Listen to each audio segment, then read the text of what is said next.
கந்தசஷ்டி விரதம் எப்படி இருக்க வேண்டும் தெரியுமா? கந்தசஷ்டி விரதம் இருப்பதில் பல வகைகள் உண்டு.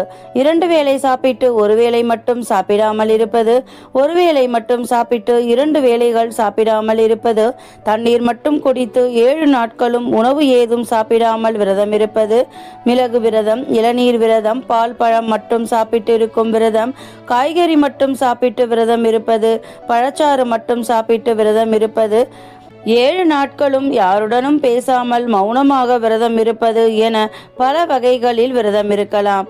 இவற்றில் அனைவரின் உடல்நிலை மற்றும் சூழ்நிலைக்கு ஏற்ற விரத முறையை தேர்வு செய்து கடைபிடிக்கலாம்.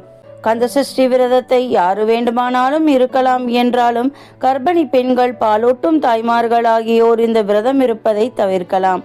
பெண்களுக்கு விரதம் இருக்கும் போது மாதவிடாய் வந்துவிட்டால் பூஜை அறைக்கு செல்லாமல், பூஜை ஏதும் செய்யாமல் வெளியில் இருந்தபடி விரதத்தை தொடரலாம். மாலை அணிந்து காப்பு கட்டிதான் சஷ்டி விரதம் இருக்க வேண்டும் என்பது கிடையாது. விரதம் இருப்பவர்கள் பகலில் தூங்கக்கூடாது.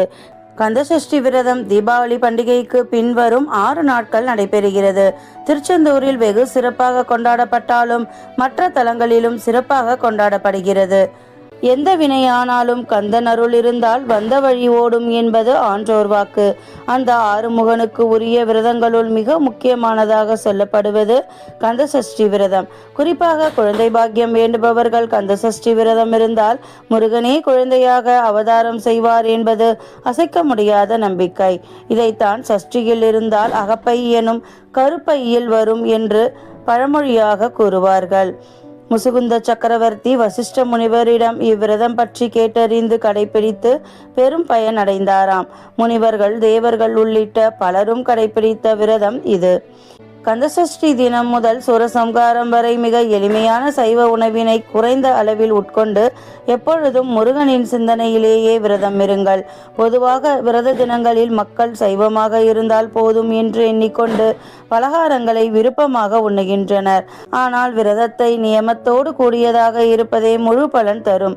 கந்தசஷ்டி விரதம் இருப்பவர்கள் மதியம் உச்சி வேளையில் ஒரு பொழுது மட்டும் பச்சரிசி உணவு தயிர் சேர்த்து உண்ண வேண்டும். காலை மற்றும் இரவில் பால் பழங்கள் மட்டும் சாப்பிடலாம். ஆனால் வயோதிகர்கள், நோயாளிகள் ஆகியோர் விரதத்தின் போது அவரவர் உடல்நிலைக்கு தக்கபடி நடந்து கொள்ள விதிவிலக்குகள் உண்டு. காலை மாலை ஆகிய 2 வேளையும் நீராடுவது நல்லது. காலை மாலை வழிபாட்டின் போது அவசியம் கந்தசஷ்டி கவசம் பாராயணம் செய்வதோ அல்லது கேட்கவோ செய்ய வேண்டும். 6 நாட்களும் அருகிலுள்ள முருகன் கோவிலுக்கு சென்று தரிசனம் செய்வதும் கந்த புராணத்தை கேட்பதும் அவசியம்.